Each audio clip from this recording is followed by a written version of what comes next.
Isang mabigat at tahimik na mga lady spikers ang umalis sa arena habang sila ay dinudumog ng mga reporters pagkatapos matalo sa isang nakaka-intense na bakbakan kontra sa UST. Dahil sa hindi nila pagkuha sa isang napaka-importanting laban na twice to beat advantage. Ano sa tingin nyo? Nasabunan kaya ang mga lady spikers sa matinding pagkatalo nila sa mga tigre? Anong status nyo ngayon? Anong magulo? Anong status nyo?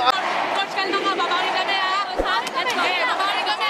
Maniwala sa sarili, Perez. Balik lang tayo. Kamakailan lang humarap ang Lasal sa isang mahirap na pagkatalo laban sa UST sa isang mahalagang laro sa elimination round. Dahil sa pagkatalong ito, sila ay bumaba sa ikatlong pwesto at ngayon ay mayroon silang isang malaking hamon sa playoffs. Ngunit ang nakapukaw ng atensyon ng lahat ay ang katahimikan ng Lady Spikers matapos ang laro. Sa pagtatapos ng laro, ang Lady Spikers ay umalis sa court nang hindi nagsasalita sa mga reporters na naghihintay sa kanila. Hindi ito ang unang pagkakataon na pinili nilang hindi dumalo sa mga press conference at panayam pagkatapos ng isang pagkatalo. Mukhang mas gusto lang talaga nilang harapin ang kanilang mga emosyon sa loob at mag-focus sa kanilang susunod na laro. Maaaring may ilang dahilan sa likod ng katahimikan ng Lasal. Marahil ay gusto nilang iwasan ang maabala at manatiling nakatuon sa kanilang darating na do or die na laro. O baka naman ay hindi nila gustong pag-usapan ang sakit ng pagkatalo sa media. Ano man ang dahilan, ang kanilang mga aksyon ay nagsasalita ng malalim na determinasyon at pagsisikap na makabawi. Sa kabila ng pagkatalo, mayroong isang magandang balita para sa Lasal. Ang kanilang star player na si Angel Canino ay nagbalik sa koponan matapos ang 5 laro na hindi niya nasamahan dahil sa isang injury sa braso. Nagpakita siya ng kanyang galing at nagdulot ng malaking epekto sa laro.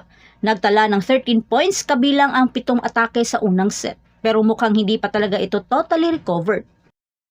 Habang papalapit na ang Final Four sa laban ng Lasal at UST, ang entablado ay handa na para sa isang matinding paghaharap ng dalawang kilalang kupunan. Ang Lasal ay nagdanais na makabawi sa kanilang nakaraang pagkabigo sa Final Four laban sa UST.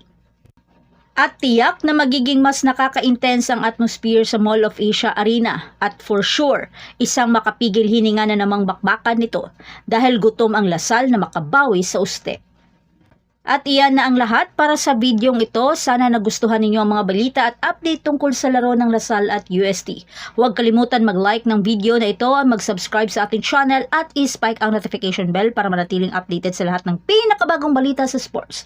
Maraming salamat sa panonood at magkita-kita tayo sa susunod na video. Holding hands. Yeah! Ate, wag po tayo mataranta kasi natataranta po tayo. Naiingita po sa lahat sa loob. Masyado